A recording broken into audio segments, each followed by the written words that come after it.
Let's be real, we have all been there. You're on an absolute roll with a new habit, you're feeling great, you're consistent, and then you're not. So what happens next? Well, in this explainer, we're going to break down how to beat those slumps by focusing on one key idea. Persistence, not perfection, is the real key to success.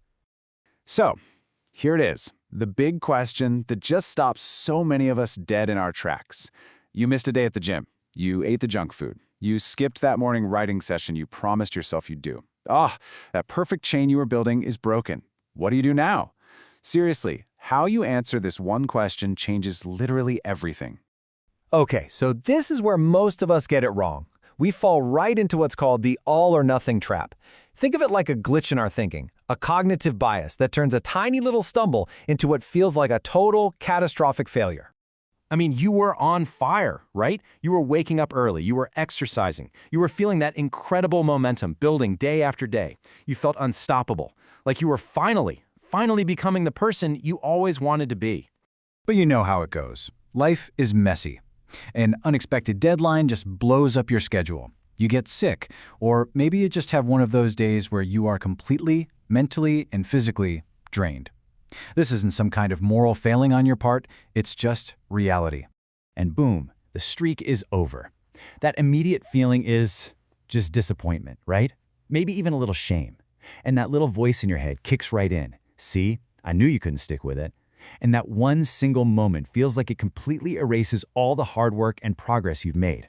But here's the thing, that moment of failure, it's not an ending. It's actually a fork in the road. And the path you take next depends entirely on your mindset. So let's break down the two ways of thinking here, perfection versus persistence.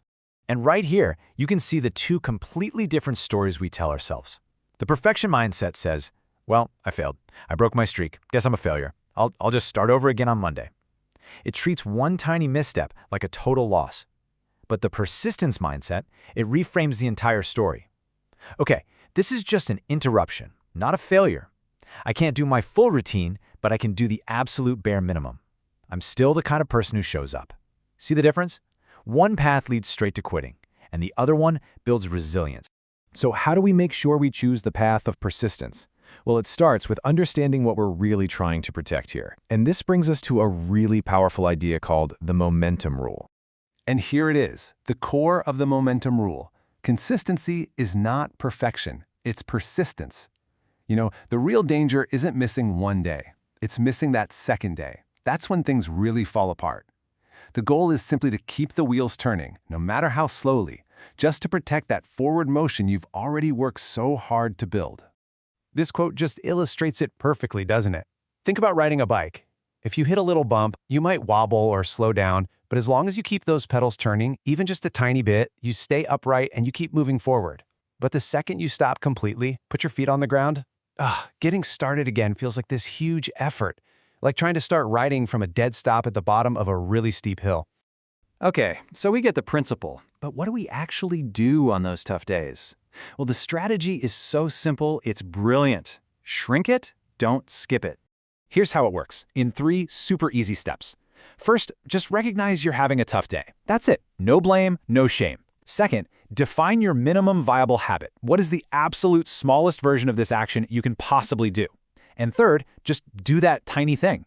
The goal isn't the result, it's just about maintaining your identity as someone who shows up. And this is what it actually looks like. Can't possibly manage a 30-minute workout? Fine, just do 5 push-ups. Too exhausted to journal a whole page? Just write 1 single sentence about your day. No time to read a full chapter? Read 1 paragraph. See? These aren't failures. They are strategic, tiny little wins that keep your momentum alive. And this, right here, leads to the most powerful idea of all. Because doing the absolute minimum isn't just some clever trick to keep a streak going. It's about winning something much, much more important. The identity vote. Just think about this quote for a second. It completely reframes everything. Every single thing you do, big or small, is casting a ballot for the type of person you are, for the type of person you want to become. These actions, especially the small ones on the hard days, they're votes for your future self. So, when you do those 5 push-ups, you're not just doing 5 push-ups. No way. You are casting a vote that says, I am an athlete. I am someone who moves my body even when it's tough. That vote matters a lot. And it's the exact same for any other habit. Reading one paragraph isn't really about the knowledge you gain in that one moment. It's a vote that says, I'm a learner. I am someone who reads and grows. You are actively reinforcing that identity. And that is what this all comes down to. Shrinking the habit isn't about the physical result. It's about protecting the self-image you've worked so hard to build.